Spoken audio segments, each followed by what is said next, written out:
It's pretty amazing that you can avoid gas fees by importing your wallet into other locations, right? And if you don't know what I'm talking about, check out the link above. But I did notice I get a lot of questions on how this works.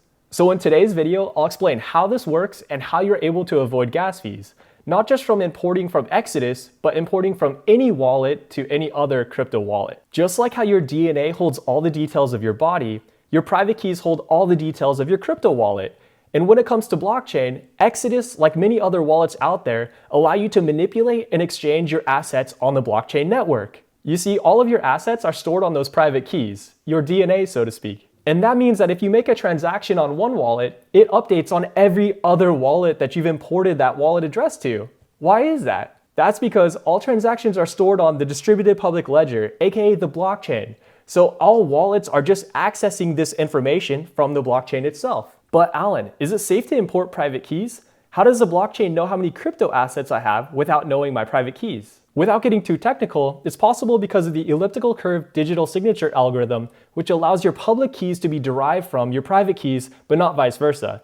As long as you don't give out your password, your private keys, or your 12-word seed phrase, your funds should be safe. But Allan, I like to use Coinbase. How do I import my crypto to my Coinbase wallet? When it comes to centralized exchanges like Coinbase, Binance, and others, they don't give you access to your private keys. They have access to your private keys. It's not until the point at which you send your crypto assets to your own personal wallet off of the centralized exchange that you get access to those private keys. For that reason, you're not able to import your crypto into a centralized exchange. I hope that clarifies some things and answers some burning questions you might have had about importing your address and saving on gas fees. Drop down in the comments below if you have any other questions about this, and I'll do my best to help you out. And now the moment you've all been waiting for, the Voxel token giveaway is here. Make sure you subscribe to my channel, turn the notification bells on so you know if there's a future giveaway that you might want to participate in. We are going to go ahead and spin the wheel. I was surprised to find a lot of people that came over from Twitter to watch the video didn't follow the instructions and list in the comments below the Voxy Valentine. So for all those YouTube people who commented, you have a good chance here. So it looks like we have a total of 47 entries. We're going to go ahead and spin the wheel to find out who the winner is right now. So let's click the spin the wheel.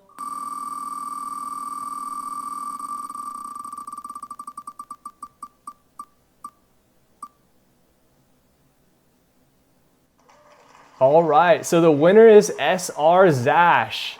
I will go ahead and reach out to the winner to get your details so I can go ahead and send you that Voxel token. Congratulations to SR Zash. For everyone else who didn't win, make sure you watch my videos in the future. I'll be doing other giveaways as well. And drop down in the comments below if you have any other video ideas that you would like me to go over, anything in crypto or blockchain that doesn't make sense to you, I would be happy to cover it in a video. Everyone take care, and I'll see you next week.